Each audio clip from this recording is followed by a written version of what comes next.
And he just remembers in the moment thinking, this is strange, and they look scared. So he said, "Está bien."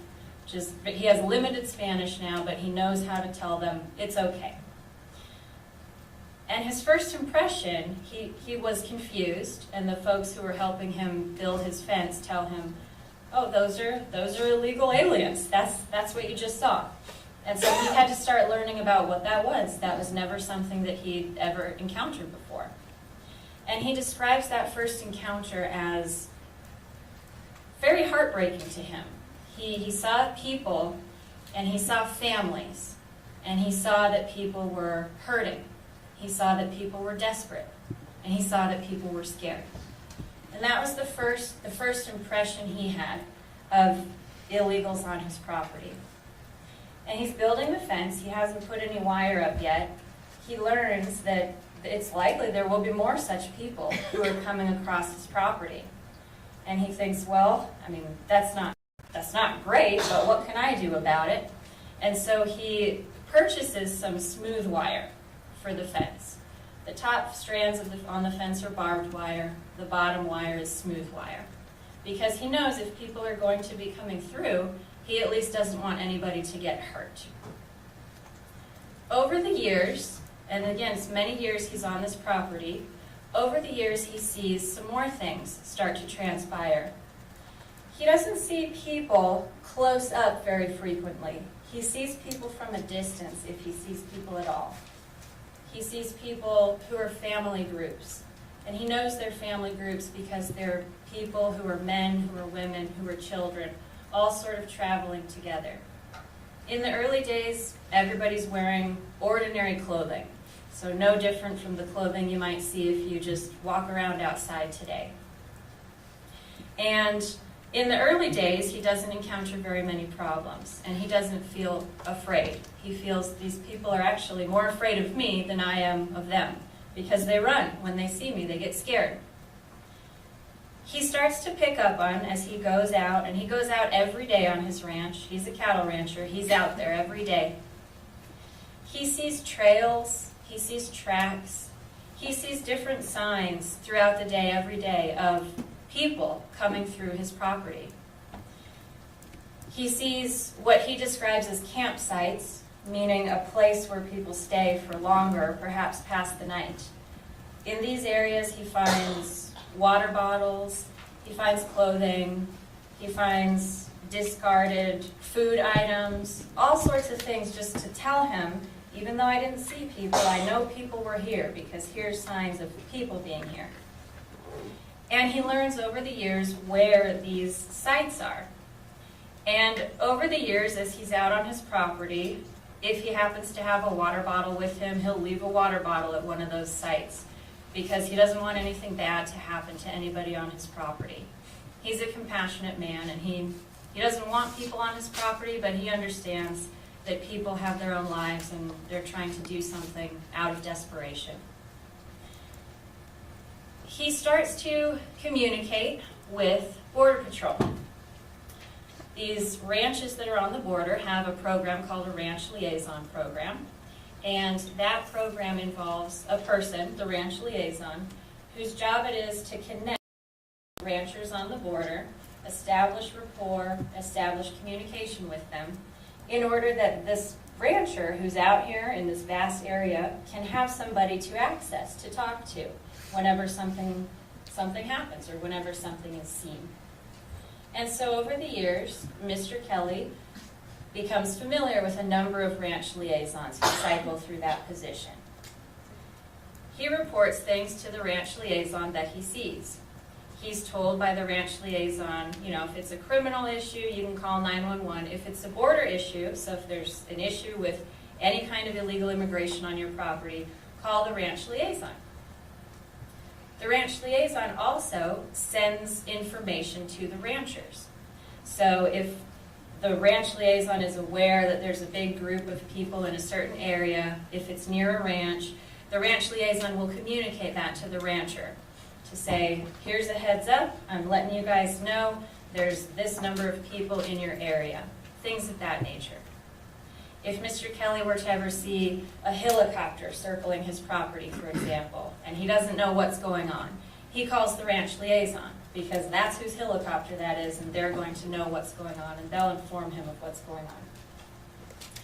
So Mr. Kelly establishes this relationship and this rapport with Border Patrol over the years. He learns over the years that the response time to his property is not necessarily very fast. So if he calls somebody, he might not get somebody out there for 15 minutes or something like that. And by that time, whoever was there is gone. Whatever he saw is no longer there. That's just the nature of reality on the ground for Mr. Kelly out there.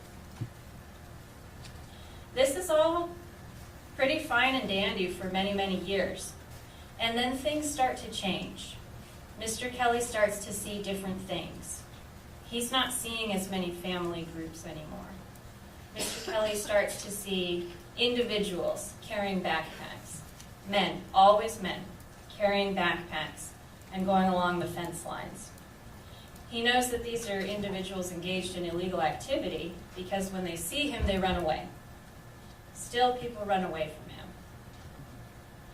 And then things change. And things change in a very dangerous and a very frightening way for Mr. Kelly and for his wife. Mr. Kelly starts to see larger groups, and he starts to see larger groups of all men carrying large backpacks. At first, he doesn't see any weapons, but he's seeing a difference. These aren't the same family groups that he saw when he first started living on this property. This is something else. He talks to the ranch liaison, they communicate with him. He learns that there's drugs in this area. There's human trafficking in this area. There are other things going on besides family groups coming through here. The ranch liaison communicate with Mr. Kelly eventually, and they never used to say this before, but they start to say, there's a group in your area, be careful. Don't try to stay, if while there's this group in this area, don't go out. They communicate different messages like that. It used to be you run into a group of people, it's no problem. People might be scared, they might be afraid that you'll report them or something, but this is different. Something has changed. Now there's more fear coming from Mr. Kelly and from his wife. He doesn't know anymore who he's going to run into when he's out on his property. And eventually, over the years, he has a couple encounters where he starts to see weapons. He sees, again, these groups of men carrying backpacks, and this time he'll see a rifle, maybe 2 rifles. Things start to get much more dangerous. This isn't what it used to be. On at least one occasion, somebody takes a shot at Mr. Kelly. Mr. Kelly gets fired at least one occasion. On that particular occasion, Mr. Kelly didn't have a rifle with him. He had his pistol with him, which he carried with him a lot, but he didn't have a rifle. And the person who fired the shot was so far away, his pistol would be ineffective. So Mr. Kelly dropped down into the grass, and he waited, and he hoped. He hoped that nothing further was going to happen. And he stayed there for about 15 minutes before he was able to gather himself and come in. Over the years, he's reported a number of incidents to law enforcement involving either seeing people or hearing shots, being approached by people, those sorts of things. Over the years, he's made a number of reports. And typically, the report gets investigated, law enforcement comes, they take Mr. Kelly's statement, they can't find anyone because it took too long for them to get out there, the people are gone anyway, and nothing happens other than he's able to report it. But because of this heightened level of danger and this heightened level of risk, Mr. Kelly starts to feel unsafe on his property. And he knows when he goes out, he needs to be armed to protect himself. He also chooses to be armed as a deterrent. He hopes that if people see him, and if they see that he's carrying a rifle, they will leave him alone. And then nothing has to happen. No encounters have to take place.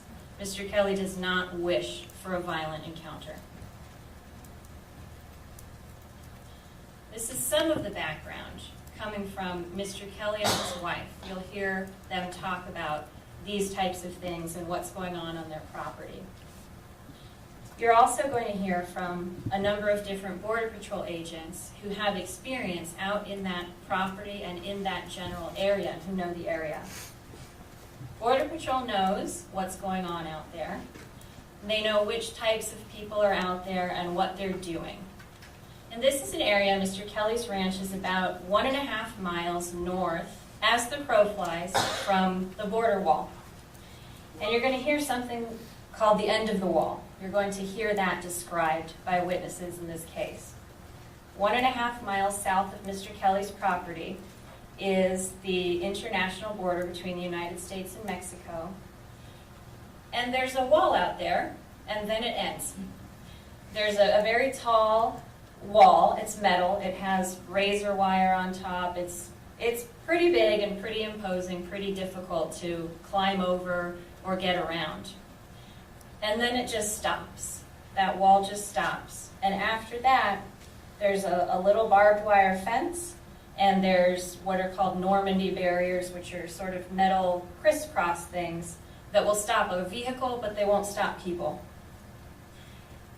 And so you're going to hear that the walls can be effective in moving traffic. So traffic that might come through closer to Nogales now has to move further out and come across here where the wall ends, which is right near Mr. Kelly's property. And so this is a corridor. Mr. Kelly's property is in a corridor of illegal traffic. And you'll hear that that illegal traffic includes human smuggling and drug smuggling. You'll hear that there are different sort of jobs, I suppose, or positions involved with this illegal traffic. There are scouts and their guides, who are people who are working to facilitate both human and drug smuggling. So a scout is a person who's going to typically be stationed at a high point on a mountain with binoculars, who can survey an area visually.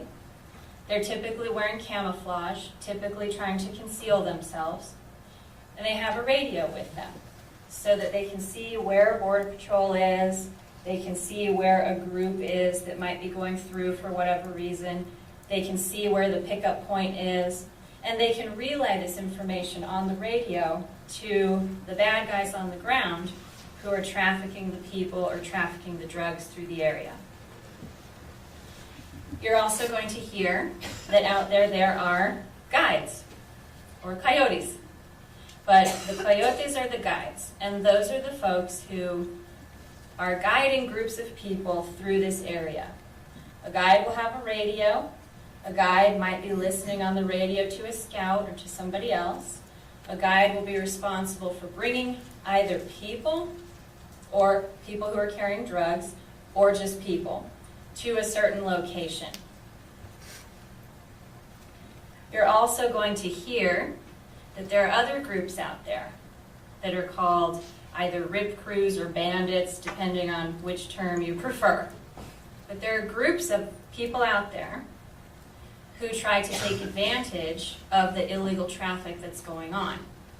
These are people who might confront somebody who's carrying drugs with weapons, steal the drugs from the person who's carrying drugs. These are people who might confront these migrant groups and rob them, because this type of crime doesn't really get reported. If somebody's a migrant and they're in here, they're very vulnerable. If the bad guys go and rob them, it's not frequent that that's reported. So this is just the general character of the type of crime that's happening in this rural area that's out east of Nogales, very near Mr. Kelly's property. You're going to hear that this traffic is controlled. This is not haphazard criminal activity.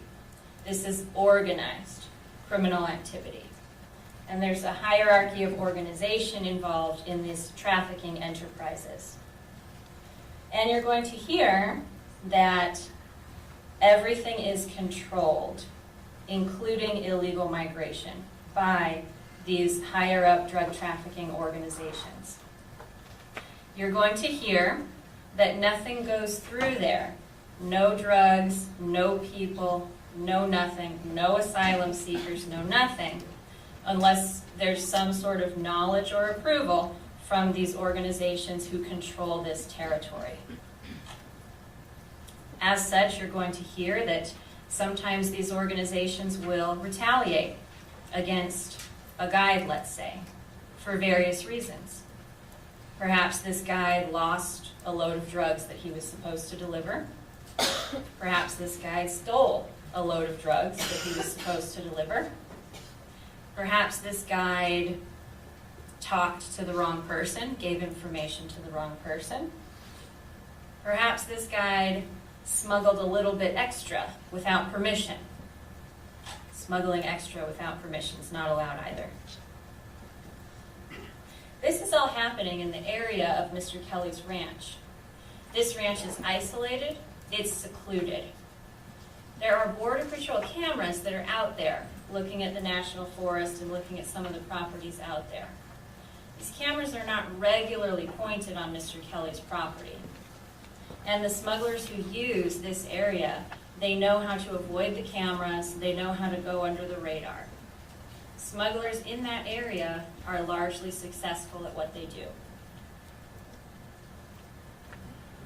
Smugglers in that area are not keen to have a lot of extra police presence in that area. They've got a good operation going through there. They don't want people coming in there and messing that up for them.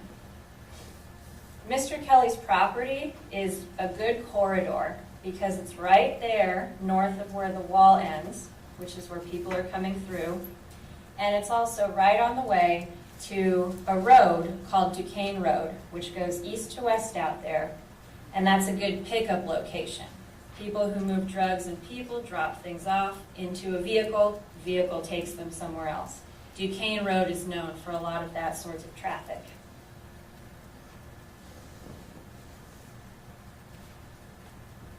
That's the knowledge that Border Patrol brings to the table about this area and about what's going on out there. Mr. Kelly and Wanda bring knowledge about this area as well, based on what they've seen and based on what they've done over the years.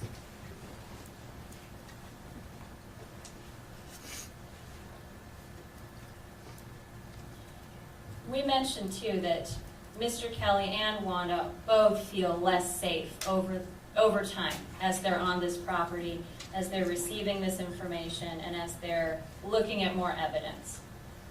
And on those campsites that I mentioned where they're finding water bottles, they're finding clothing, they're finding things like that, they're noticing differences in clothing too. They're noticing that there's a lot more camouflage that they're seeing now that they didn't used to see. They're noticing that these water bottles that people are carrying are painted black. So a plastic water bottle that's painted black to avoid reflecting off of anything, to further avoid detection. And they find carpet shoes all over their property on a pretty regular basis. Carpet shoes are, it's a cutout piece of carpet that you put on the bottom of your shoe, and then there's camouflage and Velcro that's sewn into the carpet to attach the carpet to your shoe.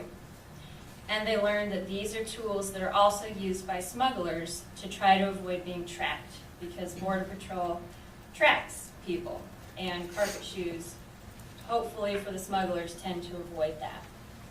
Carpet shoes are typically discarded when a person gets picked up, because they don't want to be found with carpet shoes later, because that looks pretty suspicious. And so you'll find groups of carpet shoes just dropped in various locations on Mr. Kelly's property at various times. And when Mr. Kelly runs into this, he knows there was a group out here of somebody doing something, and they got picked up from here. Sometimes that's on his property, sometimes it's on roads near his property. It it's a common occurrence for Mr. Kelly and his wife out there to have to deal with that. Things get very serious one time when Mr. Kelly is no longer on the property. Mr. Kelly leaves because he and his wife have some property up in the White Mountains. It has to be prepared before they can stay in it. A lot of things have to be de-winterized and stuff like that. But they like to go to the White Mountains in the summer times. Mr. Kelly's away at the White Mountains once when he gets a call from Wanda. And she says that something happened. She doesn't know what, but something happened. There's helicopters everywhere. She doesn't know what's going on. Mr. Kelly and Wanda eventually hear that somebody found a dead body near Mr. Kelly's property. And this is the body of a woman who's been discovered, he believes, in a car. He hears this little secondhand, third-hand knowledge, so he's not sure exactly what happened out there, but he's very concerned. And one of the neighbors tells him that this woman was possibly murdered, and he stops what he's doing, he returns, and he goes back because he doesn't want Wanda to be by herself when all of this is going on. This is the environment that he finds himself in, and this is what he and Wanda are dealing with on a regular basis. They used to feel safe on their property. They don't feel safe on their property anymore. And there's a lot of scary things that are happening around them. They've called law enforcement before, and they know that it takes time to get out there. They have a good relationship with law enforcement. Mr. Kelly continues to report things that he sees, including various cuts in his fences, because back in the day, when you had family groups going through, they would go under the fences by the smooth wire. Not anymore. Now his fences get cut pretty regularly, and his cows will get out, and he has to walk his fences to make sure that he can repair them and things like that. So he's scared every day on his property, and he needs to arm himself every day on his property to try to deter this, to try to protect himself. It's in this context that Mr. Kelly sends text messages that the state put on your screens in front of you during their opening statement. You're going to hear about some of Mr. Kelly's text messages, and the state's going to tell you that this shows that Mr. Kelly is just amping himself up to go do something. He's really getting ready to hurt somebody. He really hates people who are crossing his property, etc. I just want to get out in front of that a little bit and give you folks the context so that when you read those messages, you can understand what Mr. Kelly is saying. In those messages, Mr. Kelly's talking to a friend of his who lives up in the White Mountains. And in those messages, Mr. Kelly is sharing his feelings with his friend. And when men get together to share their feelings, as far as I know, maybe doesn't mean anything, but when they get together to share their feelings, they don't typically say, "Hey man, I'm really scared on my property. There's a lot going on. I feel this is getting out of my control. I hope and pray that nothing will happen to me or my wife, but I'm really scared." Maybe some men do that, but a lot of them don't. A lot of them will say things like, "Hey man, I'm in a war zone over here. Give me some support, buddy." Or, "Hey, guess what happened the other day? I was out there." And they tell stories. They exaggerate. They go over the top to the point of even lying and making things up. They insult each other. They use self-deprecating humor. They talk about how they're too old to run away. "I can't shoot straight, gotta shoot a lot of rounds, I'm too old." That's the sort of conversation that we're talking about. We're talking about private conversation between two guys that's crude, that's over-exaggerated, and that could certainly be offensive in some company. What's also never intended to be seen by anybody. This is intended to be private. This is intended to be just a couple of guys who know each other, who have known each other for a very long time, who are trying to blow off steam because of the impossible situation that Mr. Kelly finds himself in. The evidence is not going to show that these messages show that Mr. Kelly is a mean or a violent person, or that Mr. Kelly hates anybody. These messages do not take away from Mr. Kelly's compassionate heart. They do illustrate his fear, and they illustrate his increasing concern about what's happening. They illustrate his knowledge that he might be encountered with something dangerous. They illustrate his fear of being discovered unarmed on his property. And they illustrate his fear of possibly being confronted by armed people on his property, as he has been in the past. And then, on January 30th of 2023, Mr. Kelly is confronted with this threat.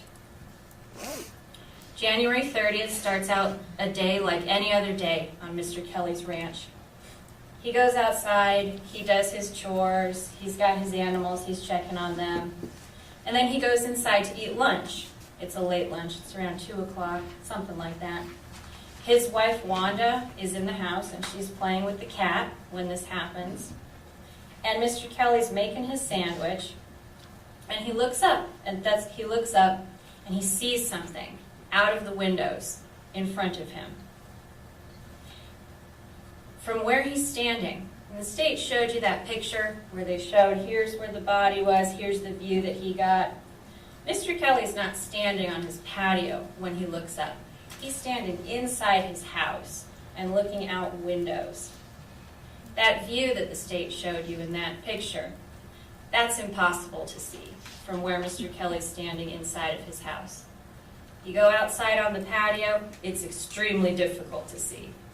Inside in the house, absolutely impossible. There's no way Mr. Kelly saw anything out there at that distance from inside his house. But he does see something from inside his house. He sees at least 5 people carrying large backpacks and carrying rifles. And they're going across his property. Window on the left, window on the right. He sees them going from left to right. He says, Wanda, be quiet. Call Jeremy Morcell. Call the ranch liaison, because he sees these people. That's the person who responds. That's the fastest person who responds to help. Wanda gets her phone. She calls the number. Mr. Kelly feels threatened when he sees these people walking across his property like this with those weapons. Mr. Kelly gets the ranch liaison on the phone. He tells the ranch liaison about what he's seeing. And then he hears a shot. He hears a shot fired. A single shot. He thinks it's the sound of a rifle shot. This happens so fast, but this single shot that he hears changes everything in his mind. He knows that something is happening outside. Something violent, something dangerous. That single shot might not be the last shot fired. That might be the first of many shots that he hears. All of this processes through his mind in less than a second. Just hearing that single shot, suddenly everything is different. Suddenly, this might go very badly. Wanda's with him. She didn't hear the shot. Wanda wears hearing aids, and those were fading. And she doesn't hear noises that are happening outside like that, even when they're working to the best of their abilities. But Mr. Kelly heard that shot, and he knew that he and his wife were in danger. Time in a moment like that is really suspended, and people start acting. There's not a lot of logical thought process. There's action. Some people freeze, some people act. And Mr. Kelly acted. He took action in order to protect himself and to protect his wife. Again, he tells Wanda, call Agent Morcell. Wanda calls Agent Morcell. Mr. Kelly quickly says, I might be being shot at. I might be returning fire. I'm returning fire. Goes out. Agent Morcell describes this conversation as very quick. He says Mr. Kelly is excited. He says Mr. Kelly is obviously encountering something, because he obviously is. He's inside his house. He cannot see the location where this body is discovered from there, but he's obviously encountering something. That means there's something happening out there that has nothing to do with the location of this body. There's something else happening. Agent Morcell has now been informed. Now Border Patrol and the Sheriff's Department are hopefully on their way. Mr. Kelly knows this. He knows law enforcement's coming, but he knows how slow their response time is, and he knows that the threat that he's encountering is a threat he's encountering right now. Wanda, stay inside. He tells Wanda to stay inside. Wanda is terrified. She stands in the living room in between the windows. She doesn't even want to look outside. She's frozen. She's scared. Mr. Kelly walks outside. He picks up his rifle while he goes outside. He sees his horse running at about 100, 150 yards away, beyond 2 fences. His horse is out there, running. His horse is Sonny. Sonny is spooked. Sonny doesn't like gunshots. Sonny heard that single shot too, and he's running. He picked up on the danger too. He's an old horse. He doesn't like to run, and he doesn't do it very often. But when he's scared, he runs. Mr. Kelly wanted to just go out onto the patio with his rifle to be visible so that people could see him and they would run away. They wouldn't encounter him. That was his plan. So he walks outside the metal porch door that he goes out. It shuts with a bang. It's a loud bang. The person who's in front of the group who's leaving turns, sees Mr. Kelly, and points his rifle at Mr. Kelly. This is another one of those moments, like hearing that single shot. He sees a rifle. A rifle is pointed at him. Mr. Kelly is threatened. There are armed criminals on his property. He's already heard a shot. Maybe another shot is about to be fired, and maybe it's about to be fired at him. He believes that his life is in imminent danger. He knows that Wanda is in the house behind him. He knows her life is also in imminent danger, and he has to stop the threat. He has to stop it from happening. He makes a split-second decision. He doesn't shoot this person. He doesn't use lethal force, even though he had every right to do so. He doesn't. He raises his rifle at an angle high up so that he knows he's not going to hit anybody, and he fires. He fires until the threat is gone. He fires until these people are on their way out and he knows that they're leaving. You heard the state talk about how Mr. Kelly's rifle had a 30-round magazine. It can be emptied in a matter of seconds. Mr. Kelly didn't empty his magazine. Not even close. Mr. Kelly fired 8, 9 shots, and then he stopped. He stopped because the threat stopped. The threat was gone, and he stopped. What he did to protect himself and to protect his wife was effective. These folks run away. Wanda, she's inside the house. She can hear these shots. These shots are coming from close by. She can hear them. She freezes. She can't even look out the window. She's so scared that her husband might be out there dead. She doesn't know what happened. She doesn't know how long she stands there, afraid to look out and see what happened. She doesn't want to see his body when she looks out the window. She gets the courage eventually to look out. She doesn't see Alan. She's relieved. She sees him walking on the road towards the barn. He tells her he's okay.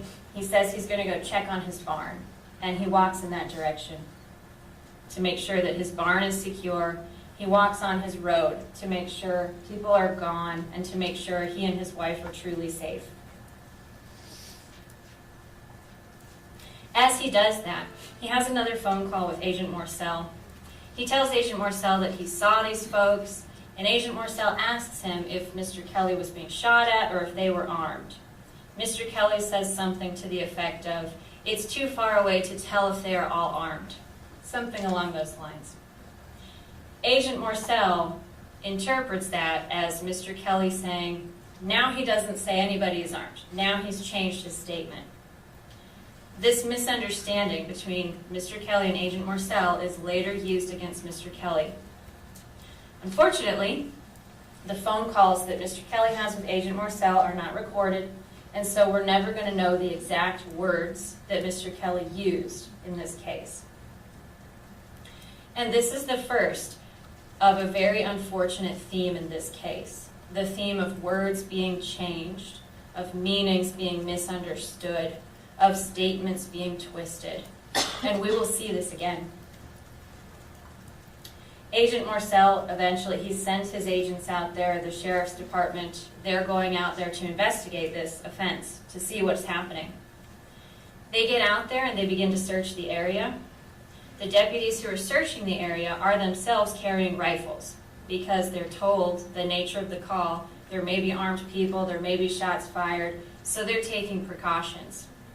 The deputies walk all over Mr. Kelly's property. They fan out in this area near where Mr. Kelly said he was shooting. They spread out and they walk through it. They walk through the pasture that's out there, the yard. They go beyond Mr. Kelly's 2 fences, all the way back into where the wash is. Multiple deputies are out there searching that area. They're looking for people who might be hiding, people who might be hurt. They're looking for people who might be under trees or under bushes. They're looking in washes. They're looking for people who might be on the ground. And they don't find anybody. They don't find anybody who's injured or hiding. They don't find anybody who's dead or dying. They don't find anybody at all. They don't find any sign of the men that Mr. Kelly described or anybody else. Everybody's gone. They find Mr. Kelly, and then they briefly talk with Mr. Kelly about what happened. Deputies, a number of them, talk to Mr. Kelly. They talk to Wanda. They don't record their interactions. They don't, record the conversations. So we don't know, again, exactly what is said. And here we see words that get changed. We see differences in different reports. It's very unclear what was actually said, and because nothing was recorded, we don't know what was actually said. Nobody at this point did a thorough interview with Mr. Kelly or his wife. This was brief. They were generally searching for people. They didn't find any people, and when they figured we didn't find any people, there's really not much for us to do here. We'll document the incident and we'll go home. So nobody ever sat down with either Mr. Kelly or Wanda and said, talk me through this. Let's take this one step at a time. Let's go through this slowly. While you talk, I'll ask you some clarifying questions if I have them. If I hear something that's I think is wrong, I'm going to tell you, and you can tell me if I misunderstand that. Nobody ever did that at this point with Mr. Kelly or his wife, and nobody ever recorded any other interactions with Mr. Kelly or his wife out there. Law enforcement leaves. Mr. Kelly and his wife are spooked and exhausted from this incident. They're shaken, but they figure that it's over, and they're grateful that they're both unharmed. They think that's the end of it. This has already been a very long and traumatic day for the Kellys, but unfortunately, their nightmare's just beginning at this point.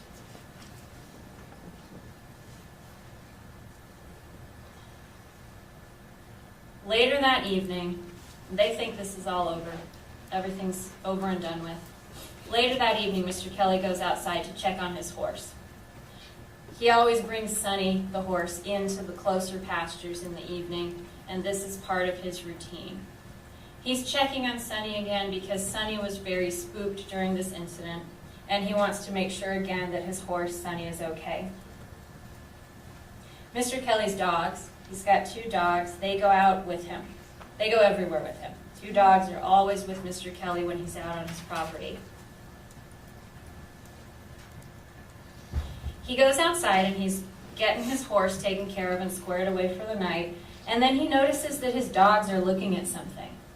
His dogs are circling around something in the grass, and this is about 115 yards away from his house. This is outside of 2 separate fences. If you go outside of the house onto the patio, there's a fence, there's a pasture, there's another fence. We're beyond the second fence, very far away from Mr. Kelly's house. He goes up to see what the dogs are looking at. And he approaches and he sees the body of Gabriel Quenbutimea. When he sees that body, he freezes. One of those moments again where time sort of stands still for Mr. Kelly. He thinks, oh my goodness, he's just discovered a body on his property. He sees his dogs sniffing and nudging the body. He notices the body seems to be stiff. And his background tells him this person might have rigor mortis of some kind. He's stiff. He notices the dogs and he sees the limbs are stiff. The sun's going down at this point. It's almost dark. He's looking at the body. He sees this is a man. He sees this man is wearing a camouflage backpack. It's not a big backpack like the group that he saw earlier. This isn't in the place where he saw the group earlier. And he notices there's a camouflage fanny pack also next to the body, hanging down, not really attached to anything. And he's remembering that single shot that he heard earlier in the day before he went outside. That single shot is coming back to him. He's in shock. He stands frozen. He's never found a body before. He's never seen a dead person before. He doesn't know what to do, but a million thoughts are racing through his mind. He knows he fired shots earlier. He knows the body's on his property. He knows that somebody might be thinking to blame this on him. He is scared out of his mind. He's remembering again that single shot that he heard. He also knows there might be people around him. He doesn't know if he's alone. He doesn't know who else is out there. Obviously, tons of people were on his property throughout the day, and he doesn't know if anybody else is out there. He is scared. In spite of this fear, he calls for help. In spite of knowing, oh my gosh, this might come back on me, he calls for help. He does the right thing. He calls the ranch liaison because that's who he calls. That's the call that he makes whenever he's seeing something go on his property. So he calls Jeremy Morcell, Agent Morcell. He has faith that this can be investigated, law enforcement will handle this, and everything's going to be okay. That faith turns out to be very misplaced. When he calls Agent Morcell, and again, no phone call to Agent Morcell is actually recorded. Agent Morcell remembers these conversations a certain way. Mr. Kelly remembers these conversations a different way. We don't know what was actually said because we don't have a recording. But he calls Agent Morcell. He says something, this is very bad. Send the sheriff out here. Send help out here now. According to Agent Morcell, he's saying something may have been struck earlier. That's what Agent Morcell says that Mr. Kelly says. Mr. Kelly's in shock. He's scared. He sounds serious. Agent Morcell has never heard him like this before. He says he doesn't want to talk over the phone. He still doesn't know who might be listening or who might be out there. Agent Morcell calls another Border Patrol agent. He calls an Agent Layugan, and he relays that information to Agent Layugan. Agent Layugan calls the Sheriff's Department and says something that influences very seriously the way law enforcement responds to this call. Agent Layugan, whether on purpose or by accident, but in a very big way, changes Mr. Kelly's words. Mr. Kelly, according to Agent Morcell, who spoke with Mr. Kelly, said, something may have been struck. I need you to, something may have been struck earlier. Agent Layugan takes that, and he says to the dispatcher, the homeowner's reporting, I may have struck something. He said, I may have struck something. Not what Mr. Kelly said. Makes a big difference, though. Makes all the difference, possibly. This is the first, not the last, example of words being changed. This monumental statement goes to the dispatcher with the sheriff's department.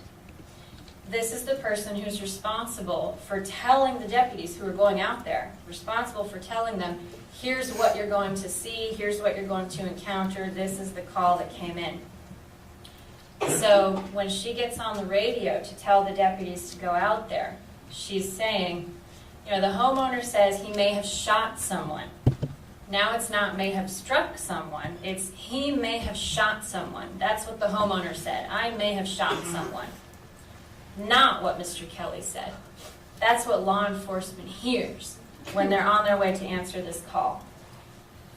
And that affects the way the deputies approach this call when they get out there. The deputies are viewing this case one way and one way only. And this is their first step in the investigation. This big change influences and establishes the bias in the investigation against Mr. Kelly. The dispatch then calls Mr. Kelly to talk to him. You heard that call, and you're going to hear that call again. Mr. Kelly is nervous and in shock, but he answers the phone and he speaks to the lady who's doing the dispatch. Mr. Kelly cannot bring himself to tell her that there's a dead person on his property. He's scared, he's in shock. He's never found a dead body before. He can't say the words. There is a dead person here. I'm looking at a dead person. That's hard. It's very, very hard. They're not coming out. It's not working. So he tries to tell her a different way, and that call reflects that. He tells her he doesn't want to get in trouble. He doesn't want to get her in trouble. He says these things. He does. He says these things. And he says these things because in that moment of shock and fear and discovery, he's thinking, they might think I did this. They might think I did this. And he's right. And his fear is reasonable. So when he makes those comments in his shock and in his fear, and somebody who's not troubled by this wouldn't make those comments. Somebody who's not troubled by this would say, I found a dead body. He's troubled by this. He's scared. He doesn't know what to do. He's rattled beyond anything. Dispatch keeps asking him questions, and he communicates to dispatch that there is a body out there. He says it in so many ways without actually using the words, because he can't use the words. But you can tell from that phone call that he's struggling and he's trying to communicate this fact so that he can get some help.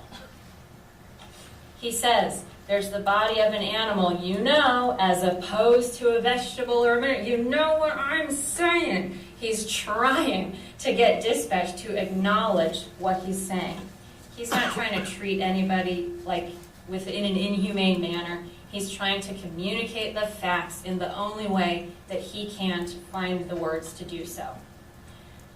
Eventually, he references the dead woman, the woman that he and Mrs. Kelly had heard about on that trip when Mr. Kelly was in the White Mountains. He says, remember that situation. Come on, dispatcher. You're going to understand it now. Remember that situation. That's what we have here. The body. Okay. Dispatch finally gets it. And he doesn't want to use this word either because he's still outside. He still doesn't know who might be around him or who might be listening. When dispatch sends out the deputies, she tells the deputies that Mr. Kelly was being evasive when he had this conversation with her. So that's another example of bias in this characterization of Mr. Kelly's words as being evasive. She could have used a different word. She could have said, he sounds scared. He sounds like he's in shock. He sounds like he's afraid to speak to me directly. He sounds hesitant to use certain words. She chose the word evasive, and she spread that characterization to the deputies who were responding to the scene. So now the deputies think, we're going to go talk to this guy who's being evasive and who says he admitted he might have shot someone. Not at all the way Mr. Kelly reported this, but that's what the deputies are thinking when they go out there. When the deputies arrive, Mr. Kelly takes them to where the body is. And you'll note it, he has a conversation with Deputy Lopez, who's the first one out there on the scene who talks to him. And once law enforcement is there, Mr. Kelly says, there's a person, there's a body, there's a person, he is over there. He uses that language now that he knows there's somebody else who's there on the scene. The deputies that get there can see that there's a single gunshot wound, a single shot going through the side of the body and coming out through the chest. All right, sorry to interrupt No you, worries. but we do need to take an afternoon break. So we'll take the break now, take about a 15-minute break. I know some of you wanted to see the jury commissioner, Juan Pablo Guzman, maybe about related to work and what you have to submit. So I'm seeing if he can come up now and talk to you during this break, and if not, we'll put them together with you first thing next week. All right, we'll take a 15-minute recess. We'll come back at about 3 o'clock, and we'll continue with the opening statement. Rise, your vote.